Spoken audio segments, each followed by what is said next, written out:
Hello, everyone, and welcome to this week's episode of the DVC Show, coming to you from the Bob Varley Studio in Orlando, Florida. I'm your host, Pete Werner, joined at the table this week by realtor and co-owner of movingtoorlando.com, Mr. Sean Falk. Hey, everyone. From DVC Resale Market? No, who do you work for? It depends on the day. Rental store. Yes. Rental store. From DVCRentalStore.com, Mr. Paul Krieger. Hey, everybody. From MoneraFinancial.com, Ms. Amy Krieger. Hello. And from none of those places, our producer, Mr. Corey Fiasconaro. Welcome home. And just before we get started, a reminder, this show, along with all of our DVC content, is brought to you by the world of DVC, which includes DVCResaleMarket.com. If you want to get a good deal on a used DVC contract, DVCRentalStore.com if you want to rent out your points or rent some points if you're thinking about joining DVC and you want to try before you buy. Rental Store is a great place to go for that. That's DVCRentalStore.com. And, of course, the crack dealer of the DVC world, MoneraFinancial.com, which will help you finance your DVC contract. And let me give you an idea of how that conversation goes. Can you give me some money so I can buy a DVC? Yeah. That's it. That's what Amy does for a living. She's on the phone. She goes, yeah. That should be their tagline. That's the exact conversation. I keep coming up with new taglines for Monera, and I think yeah is probably my best one. Points are fun from our last round. That really took off. Points are fun. Yeah, I've seen that coming up a lot. Yeah. So is being able to pay for them. Yeah. How's that for a segue right back to what I was talking about, Monera Financial? Those are the companies that make up the world of DVC, and they are the ones who support this show. So if you like our content, please support our sponsors. Okay, now, Amy had a little meltdown recently. And what happens when you give her the keys to a website, she writes a brilliant, scathing article entitled An Open Letter to DVC, where she said what a lot of us have felt for a long time about the issues that we have with the DVC member website. And it also shone a pretty bright light on DVC's failure to manage the membership when they screw up.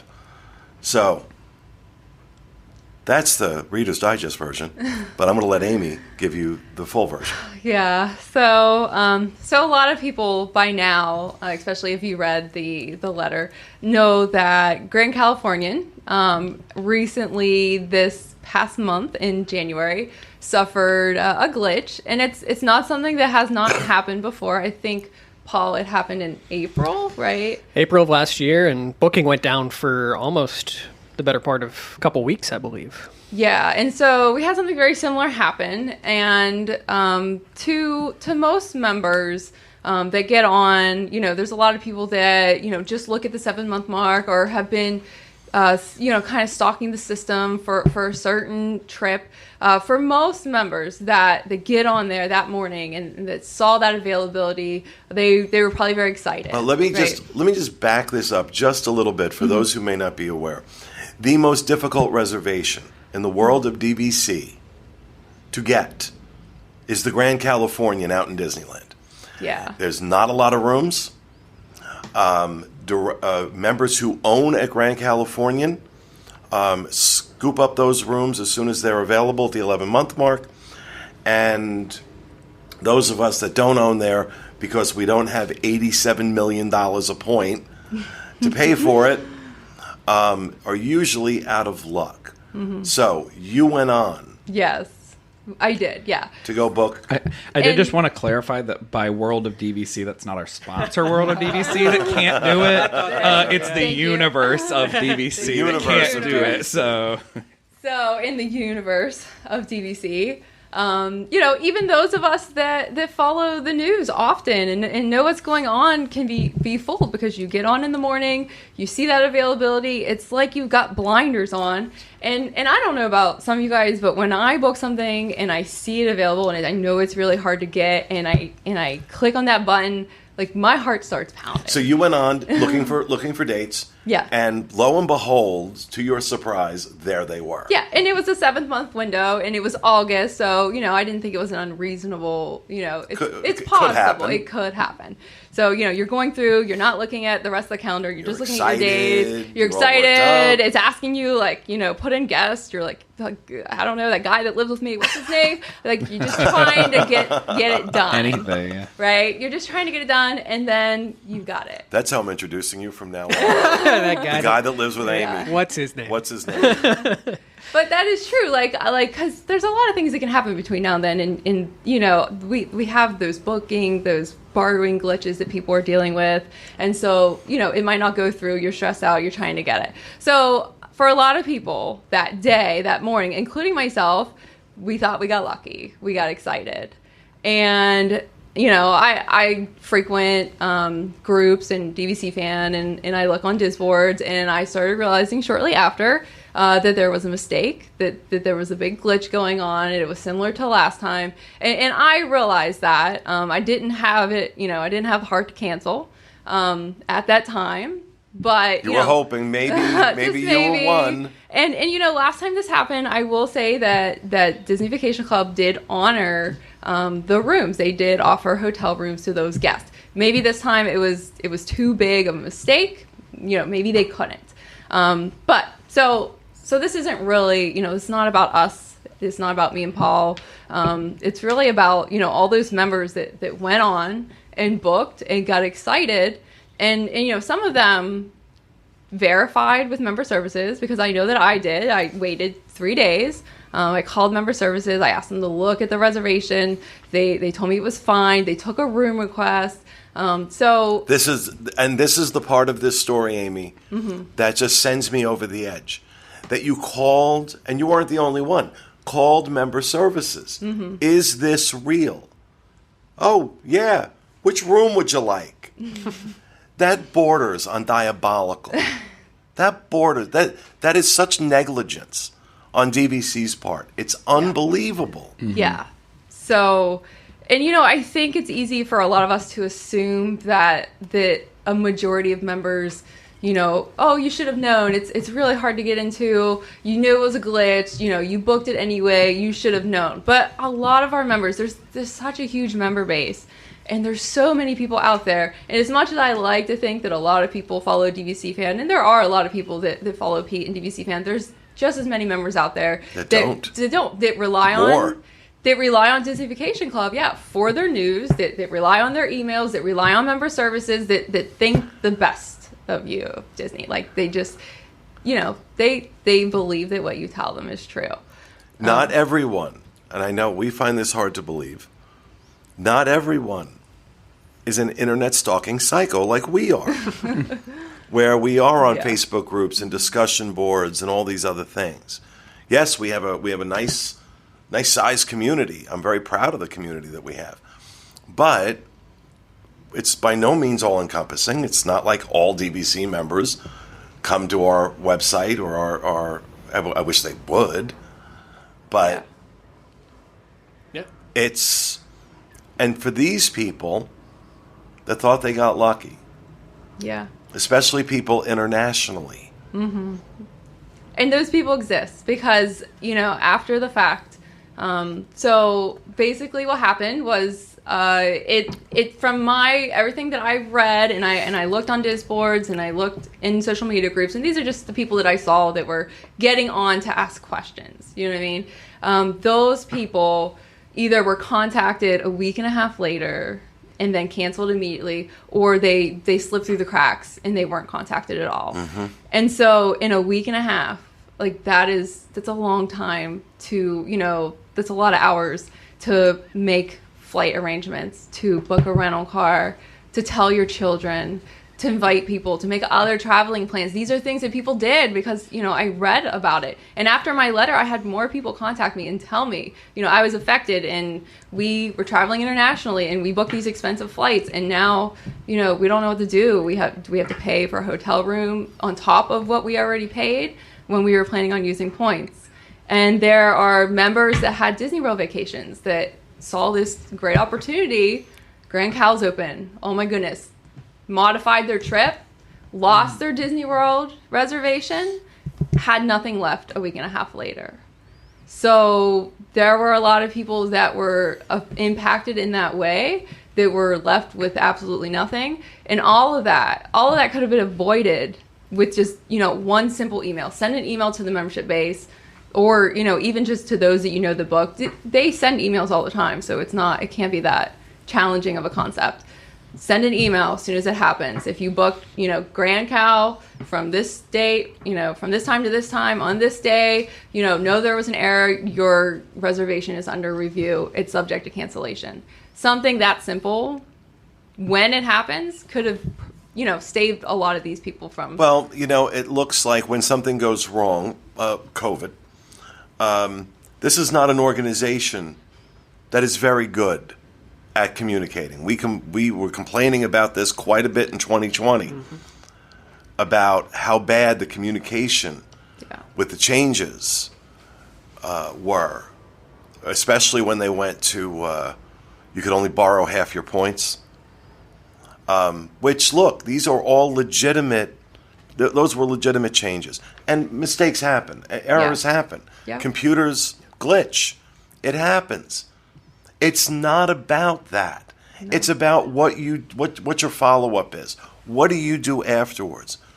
And this is where Murphy's Law and DVC's seeming consistent indifference to its membership run headlong into each other.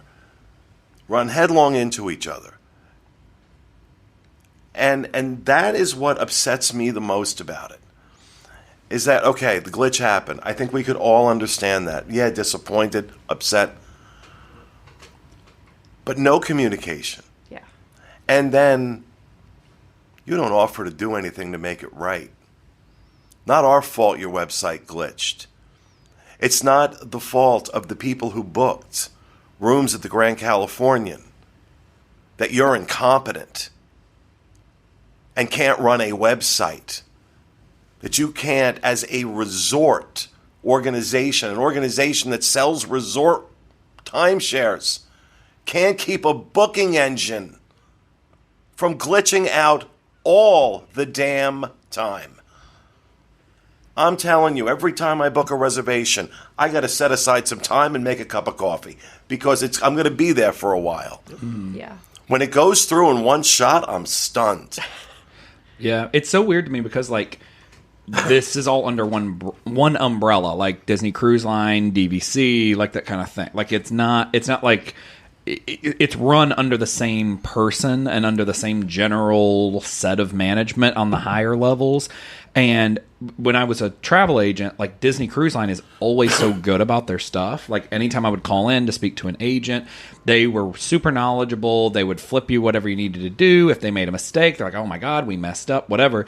But you don't get it from the higher ups whenever they could just mass tell people this is what's going on. And they even keep their own cast members in the dark too. Mm-hmm. See, I disagree with that though, because Tom Maslam is the president of Disney Signature Experiences. So that's Disney Cruise Line, Alani, DVC, Adventures by Disney. That's all under him. Disney Cruise Line can't help themselves from sending out emails about COVID and about changes. Any change in the policy regarding COVID, regarding testing at the port, regarding anything going on board. If you are booked on a Disney cruise, you have gotten these emails. I get them all the time to the point where it's I got it. But I'm glad they're doing it. They're able to communicate. We're going to talk about this in another show. But the Wish, moving its inaugural sailing, yeah, they handled this brilliantly. They handled this brilliantly. So I don't think it's about the higher ups at Disney at Disney Signature experiences. I think it's about the incompetence at Disney Vacation Club, because it seems to me that the rest of that organization runs really well. Their websites always suck. Disney Cruise Line's website sucks. Okay, No. Disney websites in general suck. And as a man who owns a travel agency specializing in Disney vacations, I can tell you it is a nightmare sometimes to deal with. So it's not just DVC in that regard, but how they go ahead and communicate this stuff to other people, to the people who are affected. No, that's a breakdown at DVC, in my opinion. Including their member services. I mean, the employees, they're the front lines that are being contacted about this. They don't know either. I gotta say, I think if people go back and they watch any of the videos for the DCL show from like March of 2020 through about June, you would hear a very different story about what we're talking about, because it was all we talked about on the shows was how they were not communicating with us. They were not telling people what's happening with their crews. They weren't telling people what's happening. Like at that That's time, true. they were not. Like That's true. It's like, but DCL, and that was where I was going with it. Was DCL pulled it together. Now we're 2 years deep in this, so like now they figured out, hey, we need to be letting. Well, no, people as know. soon as they resume sailing, right, their communication with guests, especially guests who were booked, right, has been pitch perfect. Right. So then with DVC on the flip side, it's just they act like this, just like they've never done anything before, and like we're just like everything's been fine. And so even for me, like at the end of, I had points that were expiring February 1st, which we're recording this like February 5th or whatever today is. So we're like right after. I had 143 points that were going to expire. Completely forgot about them. They were points that Pete had transferred to me like before the pandemic started. So like they've just carried over and over, or whatever's happened with it. Like I was able to bank them after a while and all this stuff. So finally, like they came due, and they never got uploaded into my,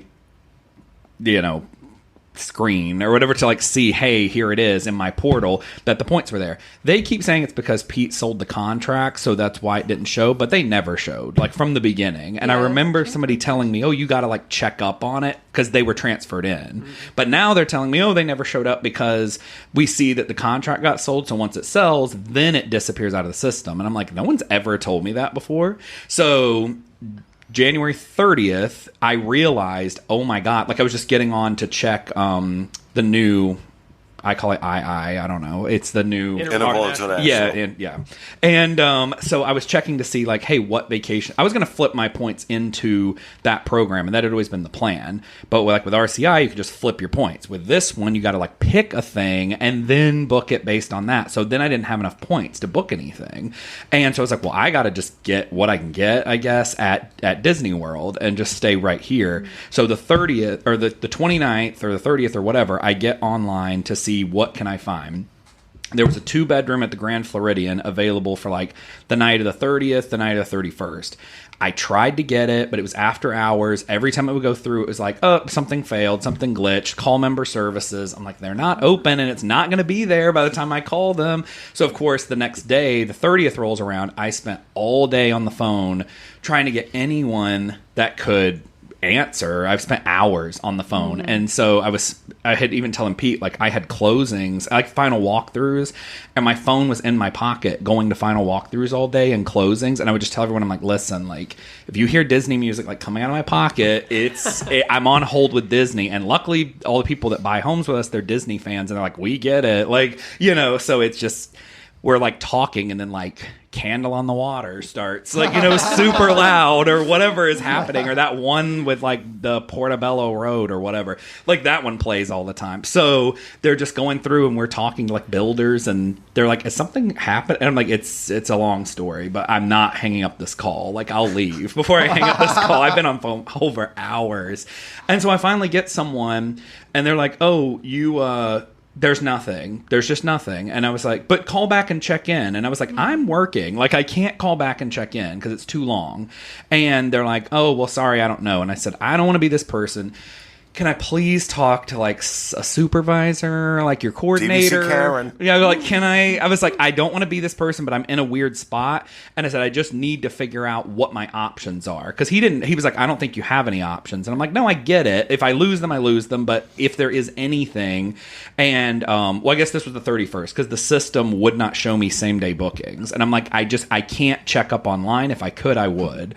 And so finally they get somebody, and he's like, hey, there's nothing. And I said, so there's nothing on property at all? And he's like, well, I mean, there's a 2-bedroom at Riviera. And I was like, can I take that? Well, that's something on property. That's something on property. Can I take that? And he was like, yeah, sure. I went ahead and got you booked. So I booked it for my brother for his birthday. So I went there to check them in, and I wanted like a cabin or a bungalow or something that would have drained more points. So I got there to check in, and I was telling them about what was going on, and the cast members were really understanding. And they're like, well, why didn't you just book a 3-bedroom grand villa? And I was like, because there aren't any. And they're like, yeah, there is. Like, they're empty. Like, or whatever. Like, and they just transferred me right into one. Took the rest of the point. Like, took more points, and just were like, oh, here you go. Literally, like, I mean, it took like 45 minutes to like get it done, but like they were like, oh yeah, like they're empty. Like we can give you one of those. That's no problem. We'll just call DVC, get more points from you. So they gave me my stuff, and it was done.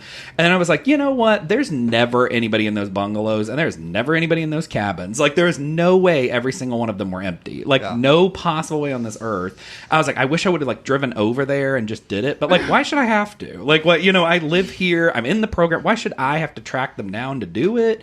And I'm like, the cast member's like, why would they tell you it's not there? Like, drive over there. I just picture you like knocking on bungalows. Hey, is anybody in there? I would go in and be like, hey, that one was empty. Like I went and there was no one in it. Like I walked around the outside little porch and there was no one inside. So yeah, I was just so surprised because I've never had a situation like that. But they were just so casual about. I mean, and it was more of like the guy on the phone was just like, okay, we need to like, you know, if you have anything, call us back. Like if you need something, call us back. And I'm like, I can't call you back because it takes hours, and like it's today, like that I have to deal with this. So something's up. Yeah, and that's a big problem. Is that it can take hours. You know what I mean, to get in touch with somebody to figure out what's going on. But you know, along the same lines is the Grand Cal glitch. The borrowing glitch is another. You know, that's a big thing, where people are being fed wrong information, and member services is now telling members, hey, you know, it's because you have a resale contract. But we've seen from Disboards and we've seen from DVC Fan that it's not across the board resale members that are being affected. Some people are having their direct contracts affected. Lauren De La Cruz, she's a moderator for DVC Fan. She's having the issue with a direct contract. And so, you know, this is something that I find it easier with my direct contracts, not 100%. Yeah. But I find it easier to borrow online with my direct contracts, impossible with my resales. Yeah. And it is affecting a lot of people with resale contracts. Paul and I are lucky. It's not affecting us, and I think it's because we had an issue a long time ago, and I made them send our account to IT, and they fixed it, and we've never had any issues when this popped up. But okay, now they're going to have 10,000 people calling I know, up. yeah. Well, I'm sorry. It did. Like, that's the root of this for me, is that, you know, and if we go back a couple months, I swear we got some communications from Disney Vacation Club of like, bear with us, member services is getting overloaded. Like we have a like a lot of call volume right now. Just please be patient with the wait times and all of that kind of stuff. But it all stems from one issue: fix the website. Like it's one central issue. If you fix the website, then call volume at member services are going to go down. Mm-hmm. Member services, one ring to rule them all. Yeah, member services cast members are going to be happier because I don't know if it's just me, but you can sense a tone change in the happy member services cast members that once were. These people are, I'm guessing, overworked. They're working long hours, and they have a lot of disgruntled members calling them these days because they should be able to do something online and they can't. Which is why I go out of my way to make sure, no matter how frustrated I am, that I remind myself on those phone calls, it's not member services' fault. And, you know, you can go the route of, but they represent DVC. Yeah, you know what? They're not being paid enough for my crap. Yep. So and they only know what they're being told. Exactly. By their superiors, and that's all they can do. Because I've had to call them a couple times in the last few months, and while the hold times can be, as Sean found out, can be hours, unfortunate.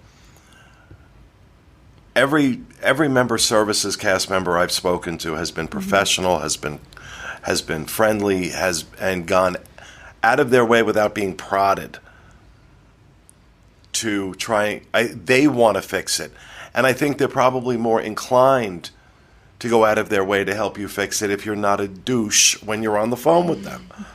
A little honey goes a long way, and you got to figure if everybody else has been on hold as long as you have, and some people get really pissed on hold, and then as soon as somebody answers the phone, it's like rah, rah, rah, rah, rah. Yeah. So yeah, be nice, be kind to them. They're trying their best. They don't deserve your crap. Yeah.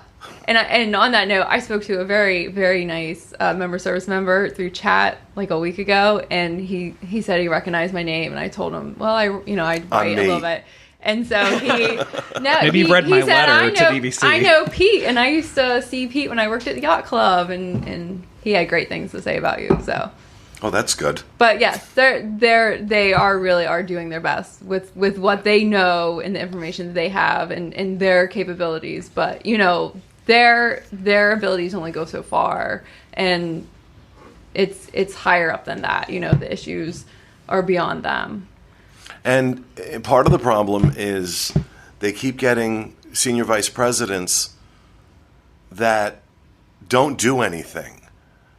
Because Bill Derrickson, this is now on you. It was on Terry Schultz before, but now it's on you. Fix the damn website already. Fix it. There's got to be a fix. You cannot tell me that we live in a society that can hurl things into space, but you can't fix your damn website. You are a Fortune 20 company, for God's sakes. I don't understand it. I don't understand it. I really don't. And it's weird because it's literally company wide. So I feel like it's something that must go even higher than that because it's Disney Paris, it's Tokyo Disney, it's cruise line, every single one of the websites, even for the foreign parks, are terrible. So I don't understand. This seems to come from the top. It doesn't matter where on the planet you try to go to Disney. This happens. So. When Paul and I were when we were going to Disneyland Paris before we had to cancel because of COVID, we tried to get dining reservations, and half my reservations were in Swedish and half were in English, and it was the best I could do to get something. Yeah. It was crazy. You start to hate certain Disney characters because Snow White and Seven Dwarfs, it's ruined for me now because of the Seven Dwarfs error message on DVC. I know. Or Olaf throwing his head. They're the new one, but when I was heavily in travel agency, it was Stitch, and Stitch we have a glitch. Stitch has a glitch Stitch or whatever. ate the page. It was that, and then Ralph wrecked it was the other thing. And it's Ralph dying, he's just laying on his side, and I'm I get it, Ralph. And you and me both. For the company so concerned about its image, you would think that they would not want to associate their IP with negative failure. Or at least make them villains or something. I literally have said that so many times, in our travel agent groups and stuff. I used to post in there. I'm it would at least be fun if it was the Queen of Hearts being attacking things. Maleficent messed us up here. Yeah. A website fix would solve a lot of issues, would free up member services. And when your website fails, as will happen with any website out there, I've been doing this 25 years. I understand website failure. You say you're sorry. You apologize. When you've inconvenienced people, when people have spent money they can't get back because of your failure, because of your glitch. At the end of the day, the buck stops with you, Bill. And it's time you guys started acting like you actually cared about the membership. Because all of these things, everything discussed in this show today, is an example of why there is an overarching feeling among a lot of members that you just don't give a crap. You just don't care because of things like this. And while I don't necessarily like topics like this, I don't want all my shows to be rants. It's important. Somebody's got to say something. And we at least have some kind of platform here. Yeah. And I don't know what it's going to take, but if you have to be embarrassed into changing, we'll embarrass you into changing. Whatever gets the job done. So please, please, fix your damn website already. And that is going to do it for this episode of the DVC Show. We hope you enjoyed it. And we'll see you again next week. Have a great week, folks.